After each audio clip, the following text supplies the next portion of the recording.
This is Open to Debate. I'm John Donvan. Hi, everybody. The topic for this episode's debate I can sum up in 3 words: married or single.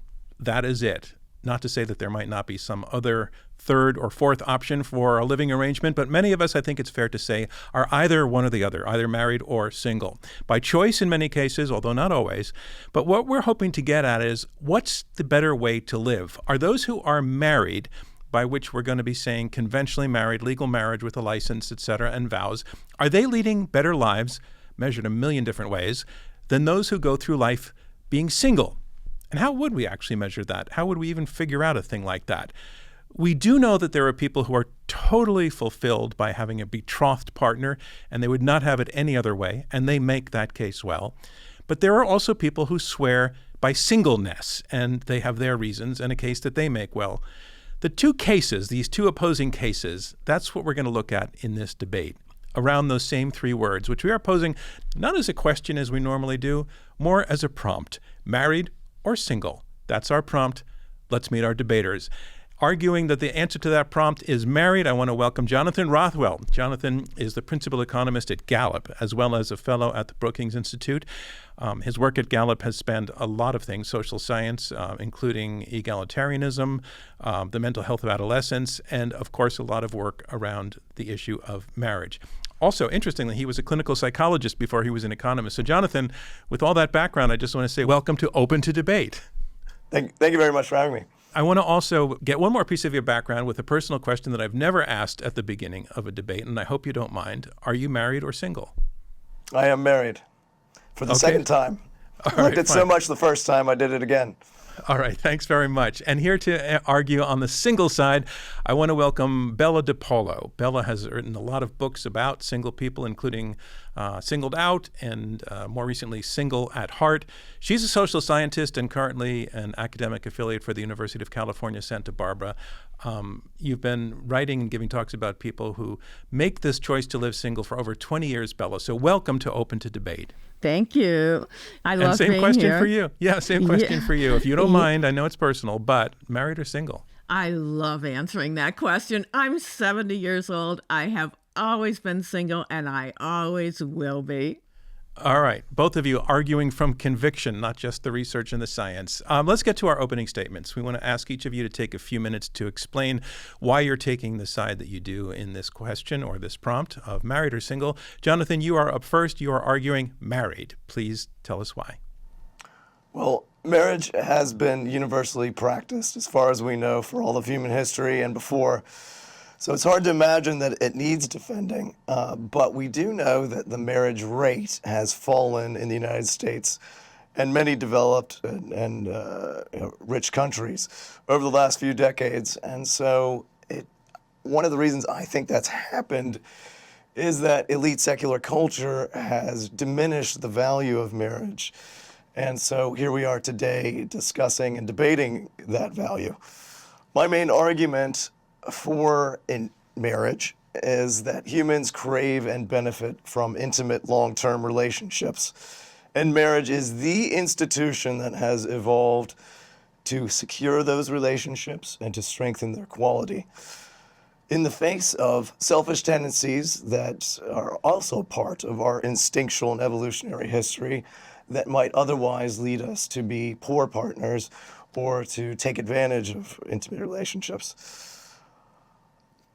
Thus, adults are usually happier when they are married, and most people will benefit from aspiring to be married, getting married, and staying married.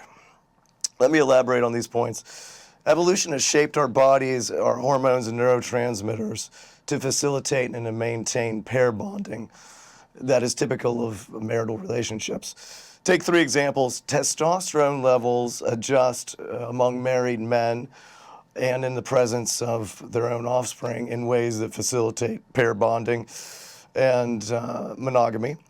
Oxytocin is associated with the reward centers of our brain and is elevated in the presence of romantic partners. Human male sex organs more closely resemble those of primates that practice monogamy relative to primates that do not practice monogamy.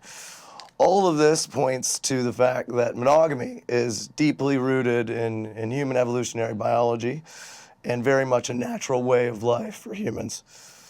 Yet humans also contain many selfish instincts to put our own lives, desires, and reproductive fitness ahead of others. How do humans secure monogamous relationships in the face of competition from others who may give us more fit offspring or satisfy our desires in some way? I think the answer is marriage. It's an answer that has been arrived at by many different cultures throughout the history of the human species, and to such an extent that it's called by anthropologists a cultural universal. So what does marriage do? Several things. As a commitment device, it secures and strengthens the relationship. It does so by reducing the risk of being left, abandoned, or mistreated. It does so by encouraging generosity and investment emotionally, financially, and physically. Like any contract, marriage clarifies the legal and social obligations people have to one another, reducing conflict and enhancing the quality of the relationship. Given all this, it's not surprising that empirical data shows that married people express higher levels of well-being than non-married people, and married couples have more loving and supportive relationships than non-married couples, regardless of cohabitation status. Married people also argue less frequently than non-married couples. So these types of outcomes regarding happiness can be found in day-to-day experiences of happiness and less experiences of negative emotions, as asked on surveys conducted by Gallup and other organizations. This sort of well-being is also revealed when asked to evaluate their life at a larger scale over the course of their entire life. And married people are much more likely to say that they're living their best lives. Thank you, Jonathan. I'm sorry your time is up, so we have to wrap it there, and we move on now to Bella. Bella, you're taking the other side. You are defending the single position under the rubric of married or single. You have 4 minutes to make your case.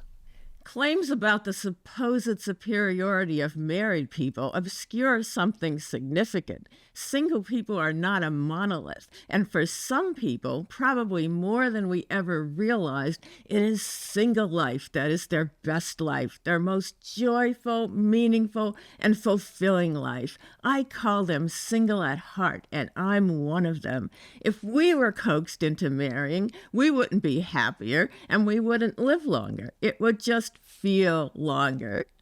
We embrace our single lives, and that pays off for us and other people. In my interviews for my Single at Heart book, I found that the single at heart have big, open-hearted values. For example, they see love as encompassing far more than just romantic love. We invest in our friends. A study of 6,000 singles found that those who were not looking for a romantic partner valued their friends more and more over the course of the 7-year study. We also savor our solitude rather than fearing it, and that capacity to be alone is a sign of emotional maturity, and it often protects us from feeling lonely. Our freedom enhances our lives too, and let's talk happiness. A 10-year study of 17,000 singles found that over the course of their adult lives, the single people who are not looking for a romantic partner just keep getting happier and happier. Of course, there are married people who are happy. If you are one of them, that's great. But if you have to be married in order to be happy, well, that's a vulnerability that the single at heart do not share. You know, if marriage really were the royal road to happiness, then people who follow that road and get married would get happier. But instead, dozens of studies show that maybe people get a little happier at first, but typically that doesn't last. The real question is, why don't they become lastingly happier after they marry?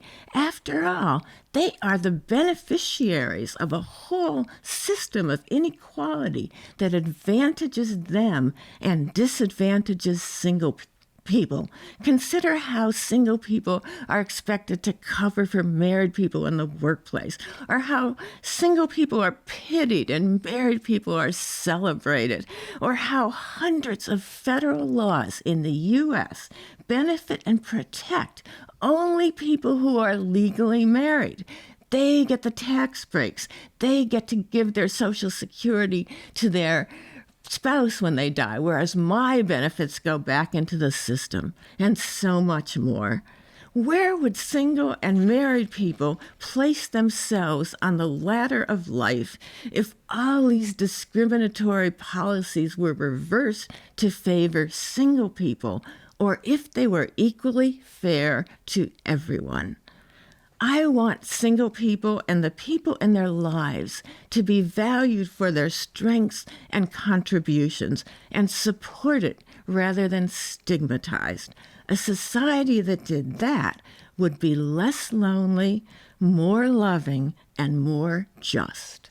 Thank you very much, Bella. So we've heard from each of you now your various positions on single and married. I want to point out that it's clear that neither of you is saying that one way has to be the way for everybody. You're both making the case that there are single people who can be happy and there are married people who can be happy.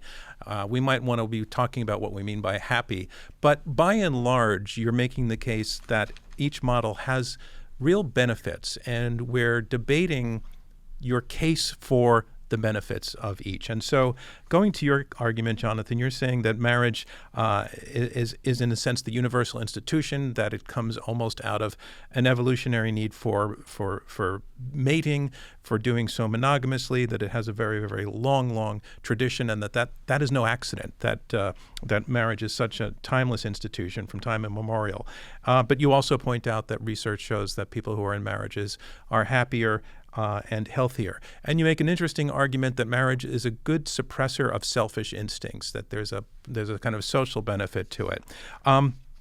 Bella, you're pushing back against virtually all of that, Yes. making a case that marriage, the ability to be alone suggests an emotional maturity, that people who are single can be very fulfilled, that they can have very, very rich and deep and broad emotional lives. And you make a secondary case, which is not centrally what we're arguing, but you make the case that the world is set up to discourage single life and to stigmatize single life and to penalize single life. We may get into some of that, but right now we want to focus on the question we're really looking at is who's better off, by and large, on the whole, being married or single. I just want to go to studies are showing, and I'm now quoting from a Pew Research Center study, that roughly 4 in 10 American adults are now what they're calling unpartnered, by which they mean they're not married, but they're also not living with a partner. In a sense, they're living the single life. And I want to go to you first, Jonathan. That fact, which is an increasing trend, if we go back over the last 30 years, does that fact support your case that single life is well, let me put it another way, that married life stands an individual in better stead than single life?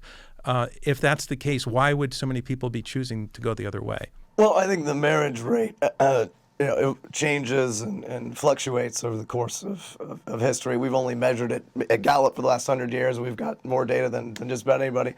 It was presumably 80% to 100%, going back before the 18th century. In any case, whether or not people are married now is a function of many different things, including their own personal calculations and decisions, but also cultural forces, some of which may be helpful, some of which may not be. And what we do know is that people who are currently married say they're happier on a day-to-day basis and say they're happier when they evaluate their lives, or they're more likely to say that than single people in a representative sample of Americans, and even controlling for a number of observable characteristics about those individuals. And Bella, then the same question to you, and if you can be brief about this, what does it say that the trend is showing more and more people choosing the single life, or at least living the single life? Whether it's a choice or not is another question. Right. I would like to think that it's part of the increasing optionality of life where we get to curate our own lives and we don't all have to follow the same path. Of course, some people who are single would prefer not to be, but the people who want to be single are more able to do so now. So let's go more into the points where I already see the two of you disagreeing. And Jonathan, I was interested in Bella's argument that being single, being able to live in and enjoy solitude suggests an emotional maturity that without her saying it, I think she's suggesting that perhaps married people do not exhibit. What do you make of that?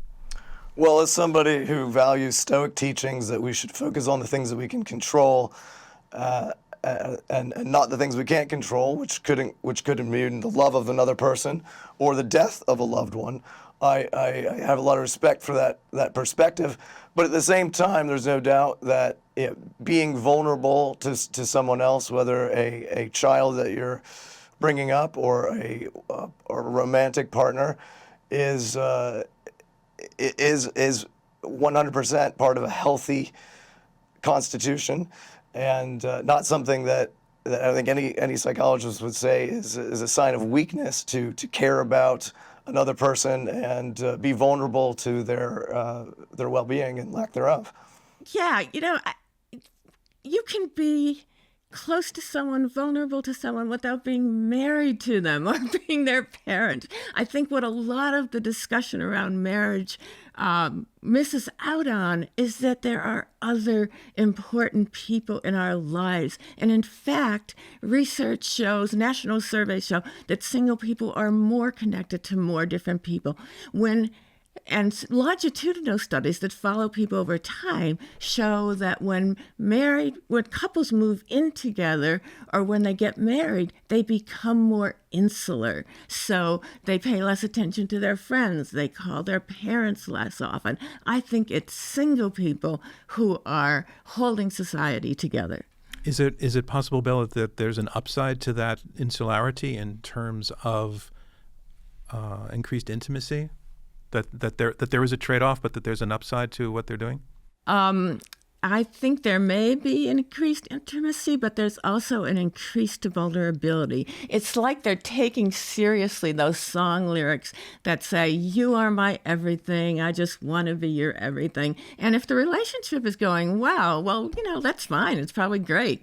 But it leaves them very vulnerable when relationship ends with divorce or widowhood. And in fact, there are studies showing that people who have stayed single their entire life in later life are often doing better than people who are divorced or widowed. And in some studies, they're doing better than people who are currently married. And I think one of the reasons for that is that they don't ditch their friends once they get married. They're still maintaining their relationships rather than making their spouse their everything. Jonathan, and by the way, Jonathan, I want the audience to understand that you're fighting a very bad cold and that your voice is usually silky smooth. And you're being very brave by showing up and talking through this one. But Jonathan, I want you to take on Bella's point, I think, that people become insular when married and kind of cut themselves off from other kinds of relationships. Do you think that that's an accurate depiction of a choice that's often made or a dynamic that often plays out when people get married? I think there's partially something to it, but it leaves out a whole lot. And one thing that it leaves out that's very important is that a lot of married people have children, and because they're engaged with their children, they're making decisions that they're maybe less likely to be in the bowling league or some other thing, but they're often very much involved in their school. They're often very much involved in their children's extracurricular activities, as the case is for me. And they could be very heavily involved in church or other religious communities that are more family-friendly than the sorts of institutions and communities that Bella might have in mind. And as for the empirical question of who's happier, I think it's quite clear. The data show that you're more likely to be thriving in your well-being at any age of adults. No. If you're married, rather than whether you're single. So, Bella, before you respond, I know you want to refute that, but what do you mean? What do we mean by well-being, Jonathan? What are the things that comprise a sort of metric for well-being? Well, one of my favorite simple measures is the Cantrell ladder, where I ask people to imagine a ladder with 0 is the worst possible life they can imagine for themselves, 10 is the best possible life they can imagine themselves. Gallup asked this question of people all around the world and has been asking it in the United States for the last 15 years or so. And people who are married put themselves on a higher step of the ladder than people who are not married, and that's been a consistent fact over that entire period. And you can see that around the world too, not in every country, but in most countries. And it's not just a function of age or education or gender. You see it for men, you see it for women, you see it for all race and ethnic groups. And then we've also asked well-being in terms of how do you value your purpose from work? How do you think of your social relationships generally? How do you think of your physical health, your mental health? And on those measures, married people also tend to score better. Now, identifying the causal relationship between marriage and those things is very difficult. We can talk about that separately. Okay. But the association is very clear. There's a correlation at least. Okay, Bella, please go for it. Okay, first of all, having kids is a separate issue from being married. So some married people don't have kids and some single people do. Of course. But the probabilities are very different, aren't they? Yes, they are. But this thing about, married people are better. I think what people hear... Wait, when you say better, what? I don't think Jonathan said they're better. Okay, happier. Okay. When people hear what you say, married people are happier than single people, they have better health, all the rest of it. I think what they hear is that they are happier and healthier because they are married. And as you have admitted in many of your own publications, that those studies don't show that. And in fact, if we wanted to know if that were true, that if only those single people would get married, they would be happier and healthier like those awesome married people, then what we should do is follow them over the course of their lives. And there are many studies like that. And they show that people who marry do not become lastingly healthier. They do not become lastingly healthier. In fact, in one study, they become a little less healthy. And so what's going on? Well, everybody. Let me just go ahead. Let me just make one more point. Sure. So if you say, if you get married, the married people are happier. Well, that's like saying a drug company can test a new drug and they find that 43% refuse to keep taking it because they hate it. And so the drug company puts that aside and say, look, people on the drug are happier. Well, that's what marriage research is. It's saying people who are currently married are happier. And don't look over there at the 43% of people who got married who hated it and got divorced. They did not get divorced because their marriage was making them happier. Jonathan, you're up against a pharmaceutical company, a metaphor here, but take it on. Well, there's something to that, but I would say everybody who is currently married and reporting high levels of happiness was not married before, and so there's already just the fact that at any given time, if you're married compared to whether you're not married, the people who are married tend to be happier. Now, I 100% agree with you. Because if they weren't happy, they'd get divorced. So it's a cheater technique. Well, also, divorce rates, are about a third. But the other thing is, if you have a long-term relationship with an intimate partner and you get divorced, that might be better than having 10 short-term fleeting relationships.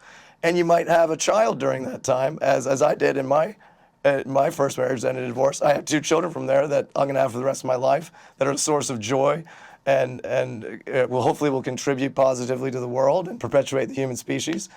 So I don't regret that period in my life at all. If I could have been dating many different women instead of being married to that first marriage, but I don't consider that a failure.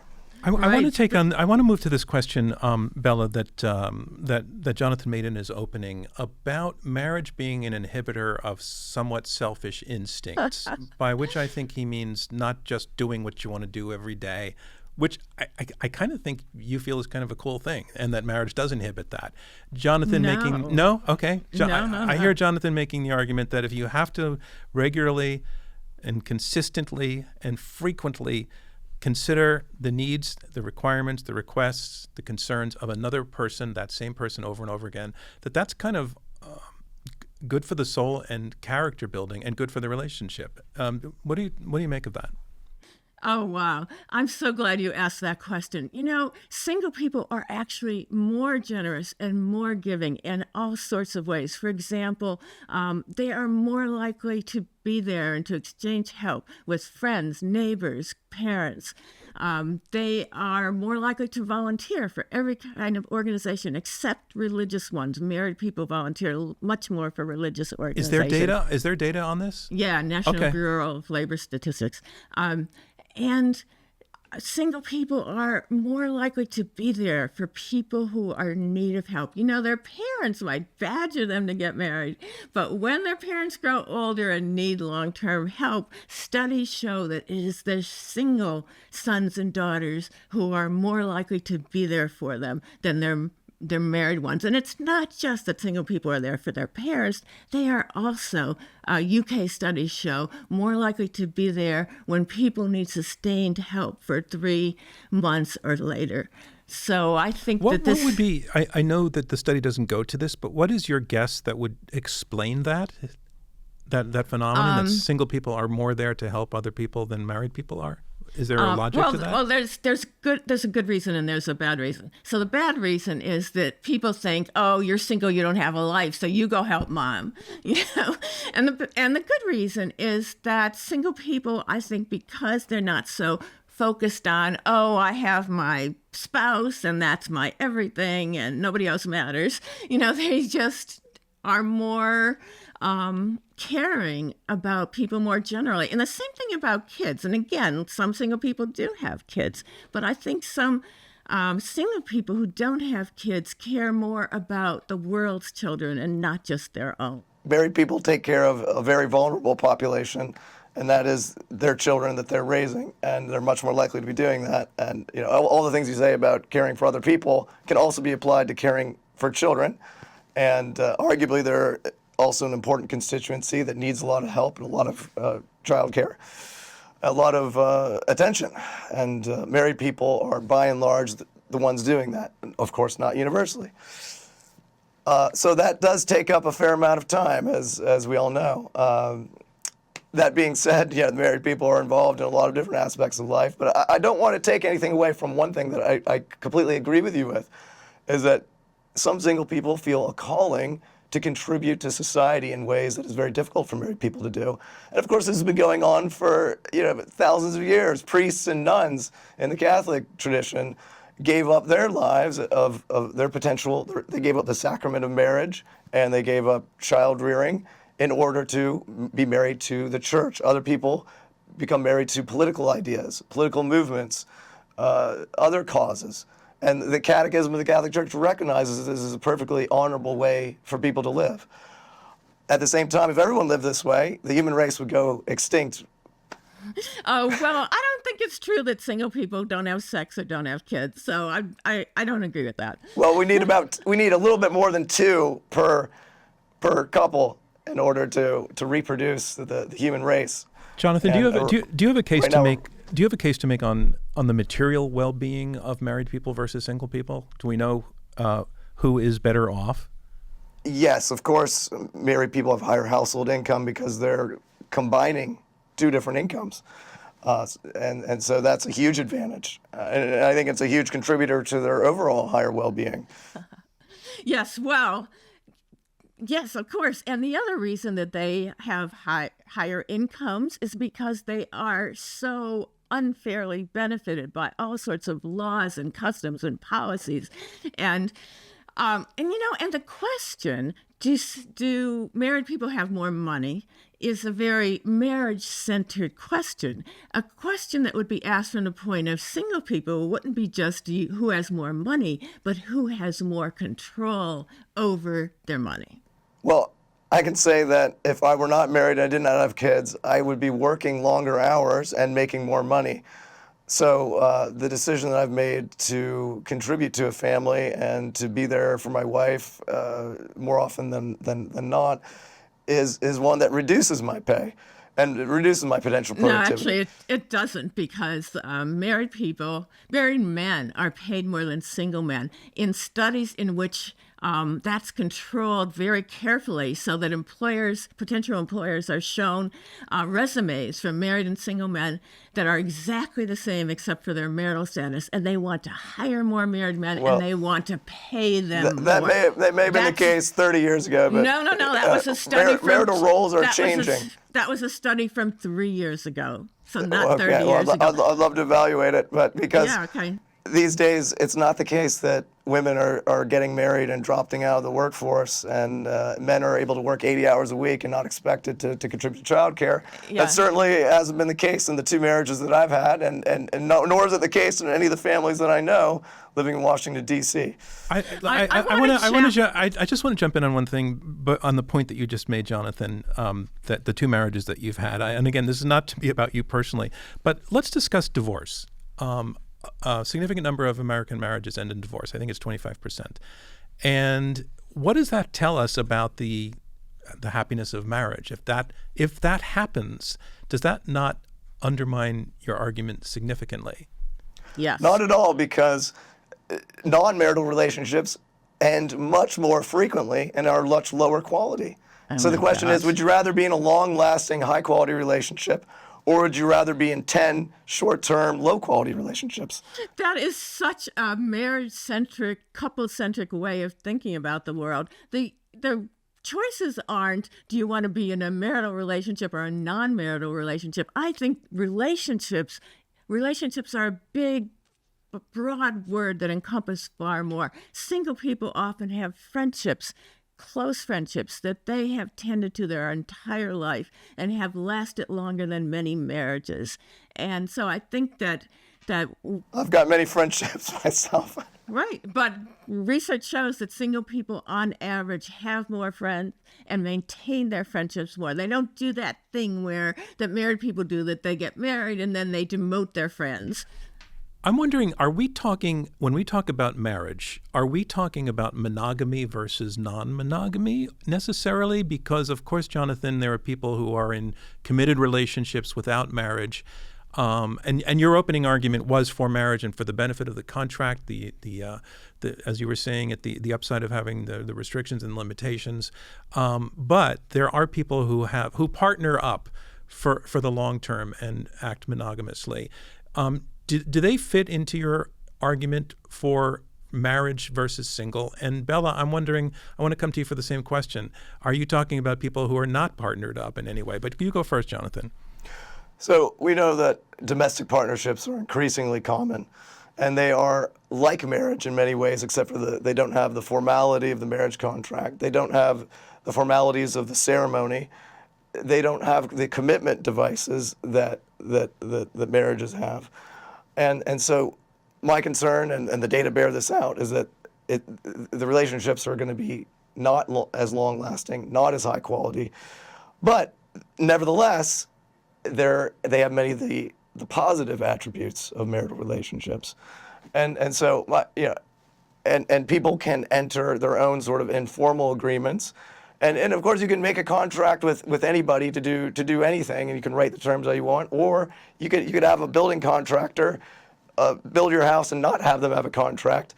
But I think you're bringing on risks that are imprudent when you do that, when you don't have the formal arrangements. Okay, 2 things. One thing that cohabiting people don't have are the hundreds of benefits and protections that in the U.S. law. And in fact, that's one of the motivators for the people who work so hard to get same-sex marriage legalized, so that they too could have those benefits and protections.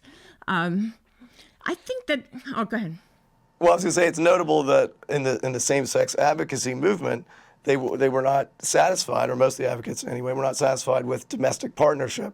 They wanted marriage. They wanted the full legal status. But I think not just because of the legal benefits, which could easily be provided by changing the laws on domestic partnership, but the symbolic social value that is attached to marriage, because it's more than just a contract. It's a covenant, and it means something that is valuable and helpful for the relationship. Oh, sure. Married people are just celebrated and rewarded. They're treated like they're better than everybody else. Like it's this club that you get into, and then you're superior to those poor single people. And that's a lot of what's going on. And I want to challenge something else that you seem to be suggesting. Maybe I'm wrong, but I think you're equating having kids with being virtuous. And I think that that's not something that is true. And of course it can be a good thing, but to try to put that pressure on people who may not want to be parents, may not be good parents, to say, oh, you're just not as good as those parents. Well, I would never say that. I do think I'm glad to hear that. Having kids is a wonderful thing, and I have 4 of them. But I don't think that makes me a better person than somebody with 0 kids. Yeah.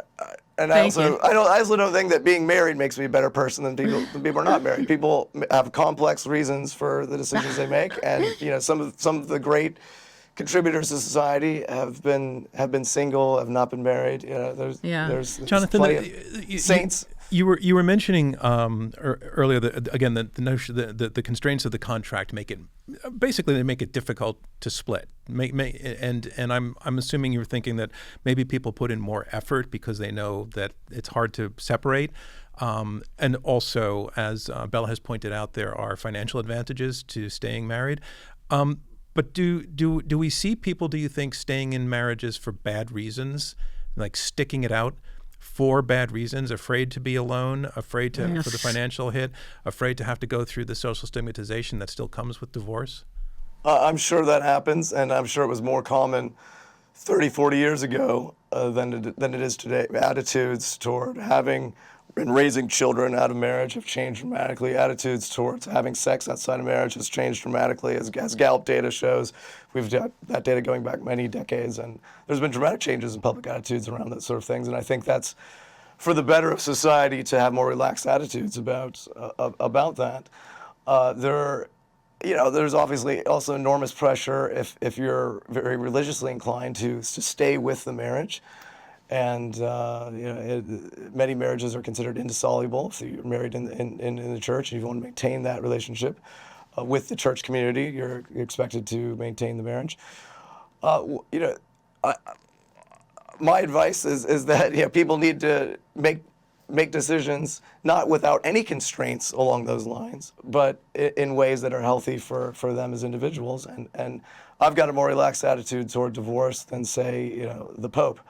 I think attitudes are changing, and I think probably for the better in some ways, but maybe they're changing too far and too fast, and in ways that are anti-marriage and dissuading people from getting married who otherwise would benefit from it. Bella, you've made a very personal case here and used yourself as an example, so I feel it's fair for me to ask this question. And I'm not asking it because I have a sense of what the answer should be in any way. Okay. Do you feel that you've missed out on anything by not having a long-term, lifelong relationship? Is there anything that you're aware of having missed, or a trade-off that you're aware of having made, or is it pretty much all good? I've missed out on being taken seriously and respected as much as people who have long-term relationships. And of course, I've missed out on all the benefits and protections, the tax breaks and all the other ways that people are treated better just because they're married. And they don't even have to be good married people. They could be cheaters. They could be, infidelity. They could be abusers. But I'm asking, have you missed out on any level of happiness? No. In fact, I think I would be less happy if I had to organize my life around a romantic partner. It just wouldn't be my best life. My best life is being single. It's my most joyful, meaningful, and fulfilling life. Okay, thanks very much, and I appreciate going personal on that. So we want to bring in some other voices now, people who write about and think about this topic and have published about it, to see what questions they would bring to our two debaters. And I want to start with Dinah Hannaford.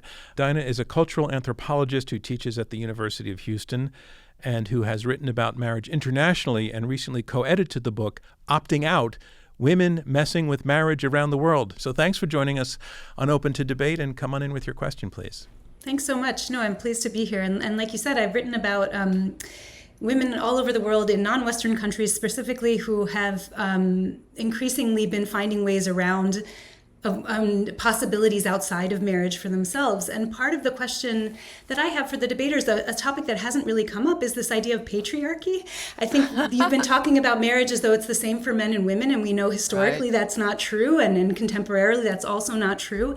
And so what we found, what the anthropologists in Opting Out, in the book that I edited, have found is that in a lot of places when women have more opportunities to have full social success and economic success outside of marriage, they increasingly opt to avoid it because it comes with such a heavy burden of reproductive labor, domestic labor, and other kinds of labor, right? So I would like to hear the debaters talk a little bit about the big differences that remain, and in a U.S. context, as we're talking about it, what role does patriarchy play in this question? Bella also pointed out that not organizing her life around a romantic partner, right? We would expect that a woman would organize her life around a romantic partner's life. Would we expect that Jonathan would do the same, or we would expect Jonathan's partners to do that, right? So these are really different scenarios. Marriage means very different things if we're talking about a heterosexual marriage, for different partners. So I would love to hear the debaters talk about that. Dinah, thanks very much for your question, and I'll take it first to Bella, because I think if I hear everything boiled down to one question, marriage tends to be unequal. Oh yes, and what about that? Yes, absolutely. And even in these days when marriages are perhaps more equal than they once were, women are still doing much more of the housework and the kin keeping and all of that. And one reason why it got to be so much more possible for women to stay single is when they became more economically independent. Once they weren't tethered to a husband for economic life support, then they were more able to be single, to support themselves and maybe some kids. And also, they're no longer need to have a husband to have kids because of advances in reproductive technology. And I think that one thing that's going on now, all this, pro-marriage evangelism and the books about, it's better to have two parents, so suck it up, you single people, is not because we're so secure about the place of marriage in our life, but because we're so insecure. And studies show that the single people who are most likely to be stigmatized are the single people who are happy, because we are challenging this ideology, this mythology that, marriage is the royal road to happiness. So that makes you the perfect person to have in this debate for us, Bella. Yes. Let me let Jonathan answer the question as well. And again, Jonathan, Dinah's observation, she feels that marriage tends to be unequal, and not just in other cultures. Why don't you take that up? Yeah, absolutely. So one thing that we see, we've got data from what we call our World Poll, which is an annual survey that takes place in roughly 160 countries around the world. And we find that in most countries, married people are happier than unmarried people, and that's true of men and it's true of women. But interestingly, if you look at countries where women's rights are very weak, women are less likely to be happy. And actually, men are also less likely to be happy in those marriages. And by contrast, if you look at the places that have the largest premium for married people relative to non-married people, it's places like Sweden, Norway, Iceland, Switzerland, where women's rights are very robust, where there's a culture that has developed over the last 50 some odd years that is far more gender egalitarian than what preceded it. And so it seems to me that background context actually makes marriages work better than they've ever worked before. I don't have data going back, hundreds of years to prove that, but it certainly, if you look right now, the relationship well-being and marriage, the happiest people are in the most secular, modern countries that are married. There was a sort of sub-question that Dinah asked to you directly, I think. What about you shaping your life around your spouse's needs? And I'm very happy to answer that. So for me personally, I'm committed to a relationship, and I have been in both my marriages, where we are contributing equally to all of the tasks that need to be performed, both inside and outside the house. And personally myself, I do all the cooking, almost, with some exceptions in my current relationship, and I tend to do the laundry. Okay, I was going to get to laundry next. I mow the lawn. My wife does quite a bit. We have two very young children, and with the newborn, she's obviously spending a huge amount of time with them. But I've always been happy to feed the child with a bottle, or we take turns sort of staying up late with him while one of us catches up on sleep. So those are the ways that modern couples that respect one another's time equally try to divide up tasks. And there's no reason that can't be the case going forward. There's nothing inherent about female-male relationships that means that those sorts of agreements can't be worked out among adults. And sometimes they're going to look very different. Dinah, thank you very much for your question, and thanks for joining us on Open to Debate. Now I want to welcome Joan DelFattore. Joan is a professor emerita of English and Legal Studies at the University of Delaware. Her writing about the intersection of marital status with the healthcare industry has appeared in the New England Journal of Medicine and the Washington Post, among others. And in 2017, she did a TEDx talk called Sick While Single, Don't Die of Discrimination. So, Joan, thanks for joining us on the program, and please come in with your question. Thank you. I also wanted to ask about something that hasn't come up yet. One of the main arguments made to people who are single to tell us, and I also am in my 70s and I've never married. One of the main arguments that's made to tell us that we should have a partner is what happens when you get old. Who is there to take care of you when you're old? Who is there to be with you? What if you die alone? What if the cat eats you? So I would ask the two debaters. I actually found a story where hamsters ate somebody or nibbled on them. I want to ask the two debaters, to what extent do you think that that's a valid question? That it's one thing to be single when you're young and healthy and you go out and have fun and you can work hard and or have a social life, but what about when you're old? What about when you're dying? To what extent is that a valid question with regard to whether people should be married or single?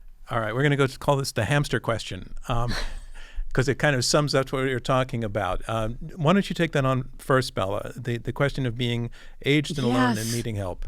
Right. So people's expectations about single people, that they're sad and lonely, and as they get older, they just get sadder and sadder, is exactly wrong. There are two national studies that show that as single people pass from midlife into later life, they just get happier and happier. And especially for the single at heart, people who stay single their entire life, they stay more connected to more people, so that if they don't want to die alone, they probably have more different people possibly there for them, whereas the person who got married and made their person their everything may be divorced or widowed. Another thing is that single people, especially the single at heart, are more comfortable in solitude, so they aren't going to become this caricature of the old person who's isolated and all lonely, like me and Joan, right? and also what Jonathan was talking about splitting the tasks. Yeah, that's great, and it can be a nice thing when you're married.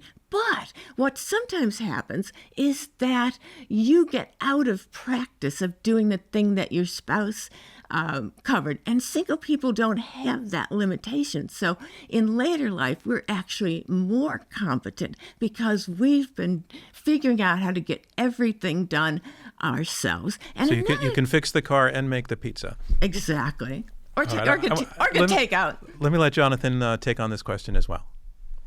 Well, I do think it's important to consider your entire life when you're deciding how you want to live and whether you want to get married and to whom you want to get married.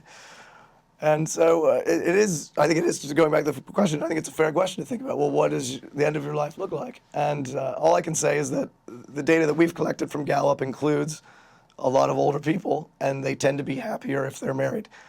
Now, we know, and I agree with Bella, that I'm sure that there are people who are going to be better off single because of their temperament, because of their personality, because of their unique attributes.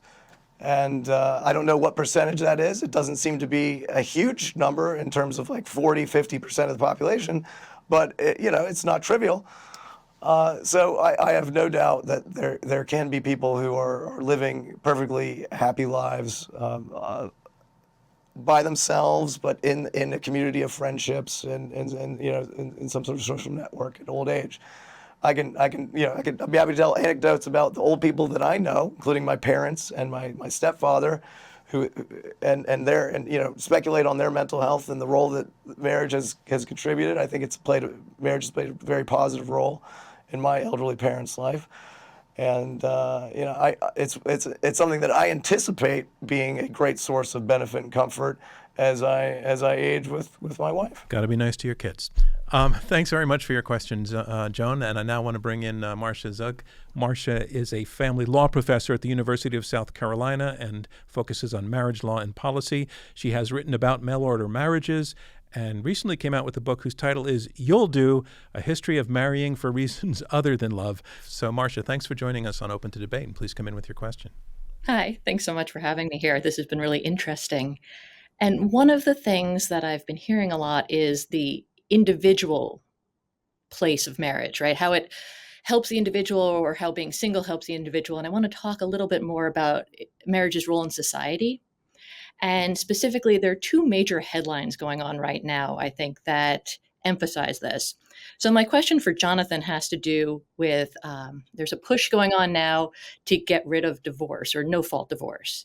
So it seems to me that the logical conclusion of marriage is great is let's keep people married. And I'm interested in your thoughts on that. And for Bella, the other headline I'm seeing has to do with a decrease in fertility rates and how we're not going to have replacement. People aren't having enough babies. We're not going to have a workforce. No one's going to be able to, contribute enough to Social Security. And studies show that married people do have more children. They certainly play a role in society. And if we think that we need more children, encouraging people to marry seems potentially one of the more productive avenues. So I'm going to allow a rare two-question question. Sorry. Because that's okay. Each of you I'll let each of you just answer the specific question, but we won't have time for follow-ups to the answers that were given. So I'll start with you first, Jonathan. The question about getting rid of divorce, divorce, and its impact on society more broadly. Can you take that on? Yeah, no-fault divorce is something that I think should be allowed. I got divorced in D.C. and it was a very consensual process. It went about as well as you would hope that a divorce could go. And I'm still very close with my ex-wife, and she remarried another woman, and we're all friends. We get together for social occasions and various things. I think. Yeah, when I look back on that relationship and my ex-wife looks back on the relationship, we think we had 7 good years together, and we're happy with the result that we had 2 children together. And the fact that there wasn't some catastrophic reason for us to separate, but it was more of a sort of a natural understanding of differences in our personality and our preferences and that sort of thing, I think is something that people should have access to, and there's no reason that relationships have to be absolutely permanent. At the same time, I think divorce should be taken very seriously, and I hope that couples do everything they can to first try to work out their differences. I think children are often going to be better off when parents can work out their differences, but they can still thrive even under the circumstances of divorce. I think my 2 children that I had with my ex-wife are thriving under those circumstances. All right. Bella, the question to you was regarding fertility rates and sort of the premise of the question being if we're going to keep the population sustained and growing, we need to have babies, and babies are going to be thriving better and in marriage. Take that, right. please. Yes, and I think it's a good thing that if people feel less pressure to have kids if they don't want to. So what do we do about the fertility rate? Well, one thing, we can be more supportive, have a better social safety net, not just for married people with kids, but for single people with kids, and stop stereotyping and stigmatizing them. And we can also stop being so anti-immigrant if we want more kids. And we can stop doing these scary things like, oh, now you're not going to be able to do IVF, or you're not going to be able to get birth control, which some political trends are heading toward. Wow, let's not do that. All right. Thank you very much for your question, Marcia. Now I want to bring in Jeff Guenther, who is a marriage and family therapist who makes videos for TikTok and Instagram about mental health and how both singled and partnered people can make their relationships better. He does this under the handle Therapy Jeff, and he has a book coming out called Big Dating Energy and a podcast of the same name. Jeff, thanks so much for joining us on Open to Debate, and please come in with your question. Yeah, I'm really happy to be here. Instead of debating what's best, married or single, can we consider what's less worse, which might be more common? So like being stuck in a marriage you hate with someone you can't stand but can't leave due to life circumstances, or being single and romantically lonely with no prospects of finding a partner because of life circumstances. Jonathan, your research often highlights like the well-being of married individuals, but how do you measure the deep sadness people might experience in these situations? And Bella, as an advocate for the single life, how do you address the profound heartbreak and yearnings some might feel? Basically, if you're sad and disappointed, either single or married, what do you think is more difficult to experience and cope with? You know, that is a real issue, and I don't know which is worse. But I will say that I think the bad feelings of people who are single are made worse by the way we hear so much of this marriage evangelism, all married people are happier and healthier, and the way we respect and celebrate married people and don't take as seriously the other important people in our lives. And I think if we respected that, and if we celebrated other people's important pursuits and what they're passionate about, that it would seem like less of a tragedy not to be married or in a romantic relationship for people who do want that. For my part, I can say that at Gallup, we collect data on the daily experiences that people have. Did you experience a lot of anger, sadness, loneliness, stress yesterday? Did you experience a lot of happiness? Those are some of the questions we ask, in addition to the evaluative questions, such as where do you stand on a 0 to 10 scale? If 10 is the best possible life you can imagine yourself, 0 is the worst. So we define suffering and struggling and thriving based on your answers to that question. Also, how you anticipate your life being in the next 5 years. So I can tell you that married people are less likely to be suffering at the very bottom of the ladder, and they're more likely to be thriving. But of course, there are people who are married and suffering, and there are people who are married and struggling. And that's, we have a large country, so that's going to be a lot of people. And there's no doubt that there are people that are in relationships that are not working. And my advice would be to go to someone like you and start there. And then if it still doesn't work out, then you consider getting divorced. Jeff, I'm just curious, since we have you on, just if you have 40 seconds to reflect on, as you hear this debate unfolding, what strikes you most about it? I think that something else to take into consideration, which my question sort of considers, is that like the grass is always greener. I don't think that we talked about, you all talked about that very much. That's something that I experience with my clients, and then like a lot of people online that are sending me messages. I think that it also depends on I'm also interested in who is this person you're talking about that sort of fits this perfectly. I think that there's a lot of trauma and you've kind of talked about, Jonathan, temperament, life circumstances such as peers and Hollywood and magazines and TV. We absorb all of these things, and that's kind of what influences us to want to be single or married. And I'm not sure that that's been talked about as much. So it all sort of I feel single or married, it depends. Like that's kind of like what it Very comes much down so. to. There's some real wisdom. Jeff, thanks so much for joining us on Open to Debate. And now it's time to bring this all home with closing remarks in our final round. And our final round is comprised of closing remarks. Jonathan, you have the first chance to speak in this round. This is your closing. You've got 2 minutes. Give us one last reason why you think it's better. People would be better off getting hitched. Well, I'll start with what the Catechism of the Catholic Church says the purpose of marriage is. That this was a document written, roughly 500 years ago, and it says marriage is considered a sacrament created by God, the purpose of which is the good of the couple and the generation and development of children. Upon their engagement, prospective Catholic practitioners to this day undergo months of counseling with their priest and take formal assessments to spur dialogue about important issues that will come up over the course of their relationship and lives. The ceremony itself takes place during a Mass, which is itself a sacred ritual, often in front of many family and friends from both parties. The commitment is considered indissoluble, except under extreme circumstances that we've already talked about.